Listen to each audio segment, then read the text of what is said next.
Hello, boys and girls. Today I want to talk about Halloween. And if you are just into the Halloween holiday, you can do the activity below. Or if you're nearing All Saints' Day and you're thinking about scripture, there's a quote from the book of Isaiah, chapter 41, verse 10, that states, "Do not fear, for I am with you. Do not be afraid, for I am your God. I will strengthen you. I will surely help you, uphold you with my right hand of righteousness." And I think this quote is very important because what we are going to be making in art class today is a spooky Halloween All Saints Day or All Souls Day piece. And here's what you're going to need.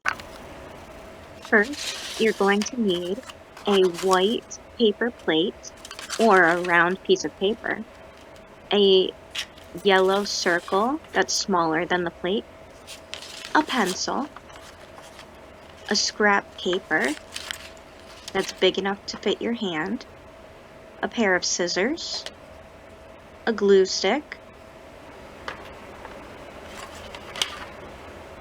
a palette of paints. This one has more colors than what you'll typically get, and some water. And last but not least is a paper towel for cleaning purposes. Make sure that you're wearing a smock and your workstation is neat and tidy. You may want to line it with some paper or anything that will protect your desk or work surface. Now, I'm going to get started. Here, I'm trying to make sure you can see everything clearly. Starting with my paintbrush, I'm wetting it and wiping it all over the surface of my paper plate.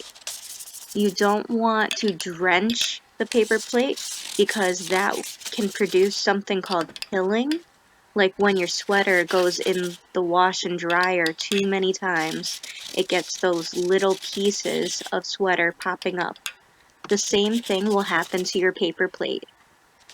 So, only do it sparingly. Sometimes it's hard to get the pigment from your watercolored paint to show up. You need to use a good amount of water and not too much pigment to start off around your yellow circle. This is going to be your moon. So your circle can be any color, but I chose yellow. Once you've gone around the circle and up the ridges of the paper plate, you can go up in saturation. Clean off your brush as best you can and go up to a different color of blue if you have one, or get more pigment of that blue to make it darker and more saturated.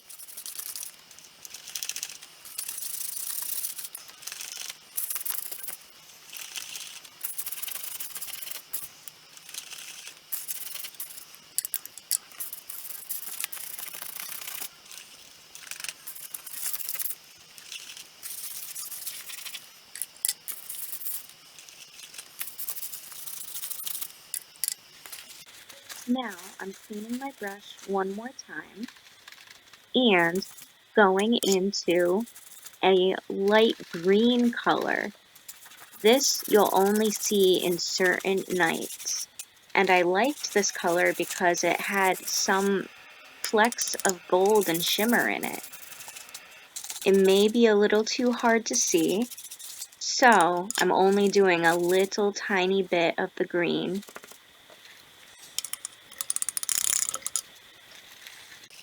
Continuing to go around the circles that I've made with my blues and my green, I'm going to add the next color of purple or violet. You're going to want to use a little bit of color around the green and then use more saturation as you get further onto the paper plate and away from the moon. This looks like the night sky, and it looks really amazing when it's finished.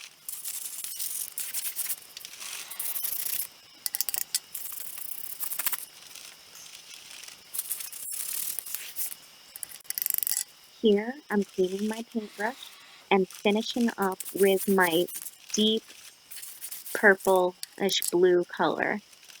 This will really bring the piece together.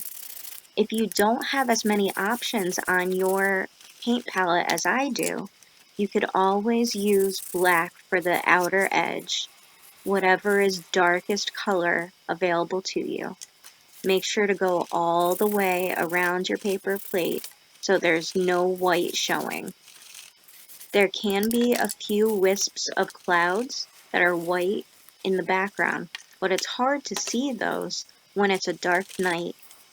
Yet, we do have a full moon, which you will see when I remove that yellow piece of paper.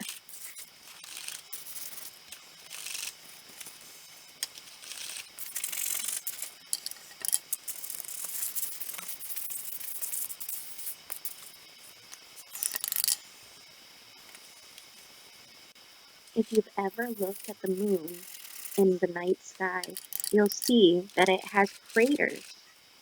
Different comets and stardust have fallen into the moon as well as other planets and create these craters that the moon has. So I'm taking my black with a lot of water and just adding some crater detail. You don't have to be completely accurate, and I'm blotting out some of that detail so it looks more like the moon and less like a black blob.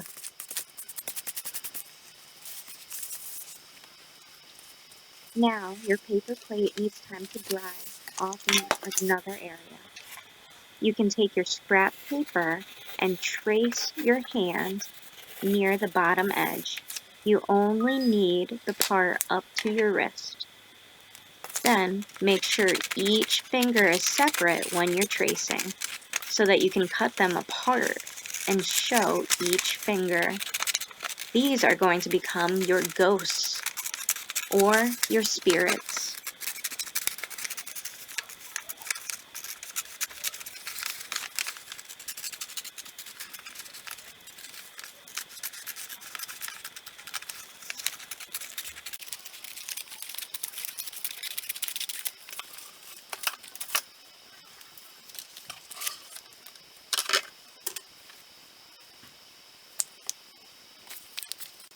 If your paper plate is completely dry, then you can take your glue stick and glue your right hand down. This way, your thumb is pointed to the side that's closest to the moon. For my young friends, don't forget to keep your fingers away from the scissors. The small part is for the thumb, which is pointed up, and the big part is for the pointer finger and the tall finger. They go down. Use your other hand to turn your piece around so you're cutting away from you.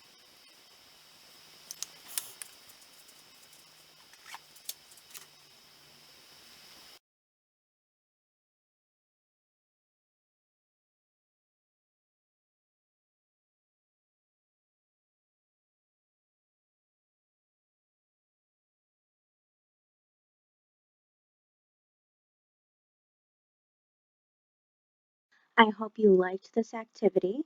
Try it sometime, and don't forget to subscribe to my channel. Thanks, and have a great day.